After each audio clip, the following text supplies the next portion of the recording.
क्या हो अगर आपको ऐसी जगह छोड़ दिया जाए जहां की लैंग्वेज आपको ना आती हो। क्या हो अगर ऐसी जगह आपको छोड़ा जाए जहां आपको कोई नहीं जानता और आपके जेब में एक रुपया भी ना हो। क्या हो अगर आपके पास वहां पर खाने के लिए पैसे ना हो, कोई जान पहचान ना हो, रहने के लिए जगह ना हो। आप तो यही सोचेंगे ना कि मुझे यहां से वापस जाना है कैसे भी करके। दोस्तों, एक ऐसे बंदे की कहानी मैं आपको बताने वाला हूं जिसकी लाइफ में ऐसा मोड़ आया जिस वक्त वो पूरी तरीके से खत्म हो चुका था। और जब उसे कोई मदद करने वाला मिला भी तो उसने वापस जाने की नहीं सोची, बल्कि उसने ये सोचा कि अब यहीं रहकर जो करना है वो करूंगा, लेकिन वापस नहीं जाऊंगा। दोस्तों, एक कहानी एक तमिलनाडु के बच्चे की है जिसने दुकान में बर्तन धोने से अपनी जिंदगी की शुरुआत की और बाद में इतिहास बना दिया। तमिलनाडु के तिरुवनंतपुरम के नागापुलम गांव में एक होटल में काम करने वाला एक छोटा सा बच्चा जो ये सोचा करता था कि उसे मुंबई जाना है, सपनों के शहर, और वहां जाकर बनना है एक बड़ा आदमी। और उसके सपने उसके आंखों के सामने निरंतर आते रहते थे। जब वो होटल में बर्तन धोता था तब भी उसके दिमाग में यही चलता था कि उसे तो मुंबई जाना है। उसके होटल में एक मुंबई से लड़का आता है और ये लड़का उसको सपने दिखाता है कि तू मेरे साथ मुंबई चल, मैं तुझे 1200 रुपये की नौकरी दूंगा। यहाँ इस बच्चे को 200 या 250 रुपये मिलते रहते हैं। ये खुश हो जाता है और उस बंदे के साथ निकल जाता है मुंबई, सपनों के शहर। और जब ये मुंबई पहुंचता है तो इसका साथी इसका सामान चुराकर भाग जाता है। अब ये बंदा अकेला हो जाता है। ना इसे वहाँ की हिंदी आती है, ना मराठी आती है, ना इंग्लिश आती है। इसे आती है तो सिर्फ तमिल। और ये वहाँ पर परेशान हो जाता है। अब इसके पास कोई रास्ता नहीं होता कि वो शाम को क्या खाए और कहाँ रुके। तब वो जाकर बीच के किनारे बैठ जाता है। जब बहुत समय बीत जाता है तब भी इससे कोई मदद नहीं करता, क्योंकि इसे तो लैंग्वेज ही नहीं आती। तब एक तमिल आदमी जो कि पंडित होता है वो इसकी मदद करता है और इसके लिए कुछ पैसों की व्यवस्था करता है ताकि ये अपने गांव वापस चले जाए। और उससे कहता है कि तुम अपने गांव वापस चले जाओ, लेकिन ये मना कर देता है और इससे कहता है कि मुझे कोई काम दिलवा दो। तब ये पंडित की मदद से ही एक होटल में बर्तन धोने का काम पाता है। अब इस चाय की दुकान में ये बर्तन धोने लगता है। बर्तन धोते वक्त वो अपने मालिक से गुजारिश करता है कि उसे वो चाय बांटने का काम दे, लेकिन उसे रिजेक्शन मिलता है। अब आप सोचो कि अगर किसी बंदे को चाय बांटने का काम भी नहीं मिल रहा है, क्या वो अपनी लाइफ में बहुत बड़ा मुकाम हासिल कर सकता है? दोस्तों, इसकी किस्मत तब खुलती है जब इसके होटल के साइड में एक नई होटल खुलती है जहां पे इसे चाय सर्व करने का काम मिल जाता है।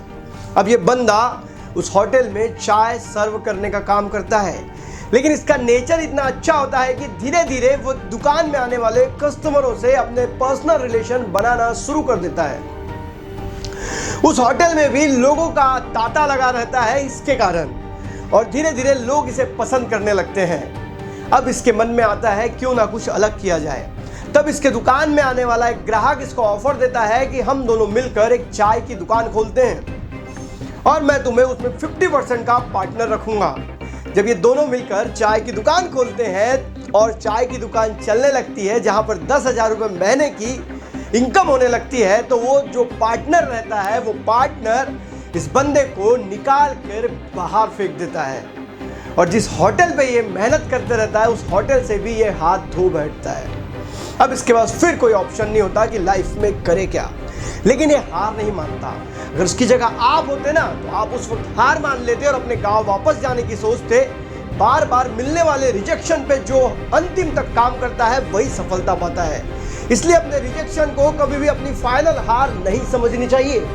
दोस्तों, उसके बाद ये बंदा एक चाय का ठेला शुरू करता है एक सोसाइटी में, और उसकी चाय की दुकान चलने लगती है। लेकिन सोसाइटी के विरोध के कारण इसे वहां से भी अपनी चाय की दुकान बंद करनी पड़ती है।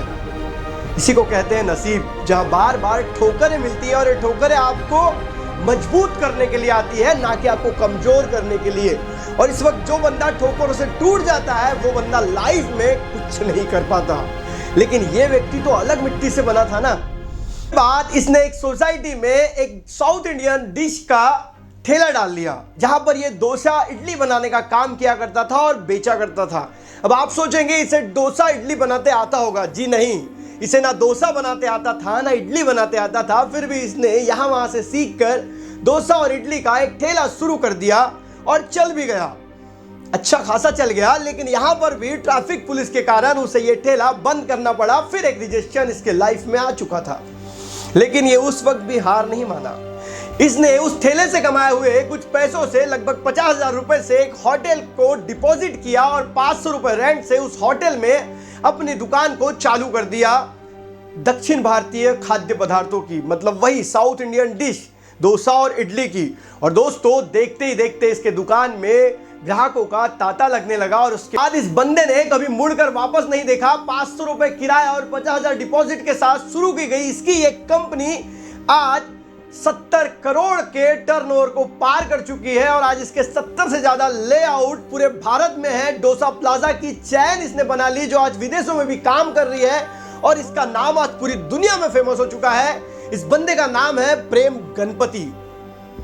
दोस्तों, जहां पर इसके लाइफ में हजारों रिजेक्शन आए, लेकिन इस बंदे ने कभी पीछे मुड़ के नहीं देखा, क्योंकि ये बचपन से सपना देखता था कि इसे एक दिन बड़ा आदमी बनना है। और बड़ा आदमी बनने के लिए किसी पैसे की, किसी बैकबोन की, किसी सपोर्ट की जरूरत नहीं होती, तो जरूरत होती है सिर्फ दृढ़ इच्छा शक्ति की, एक जिद की, एक जुनून की।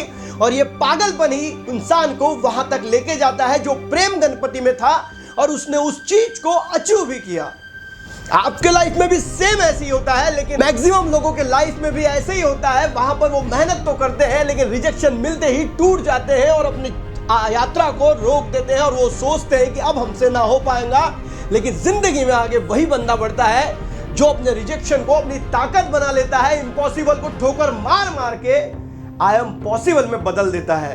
अगर आप भी अपने लाइफ में बड़ा बनना चाहते हैं दोस्तों, तो अपने माइंडसेट को बदलो, अपने एटीट्यूड को बदलो और लग जाओ अपने काम पर। जब तक सफलता नहीं मिल जाती, अगर रिजेक्शन आते हैं तो आने दो, लेकिन उसके बावजूद तुम हार मत मानो।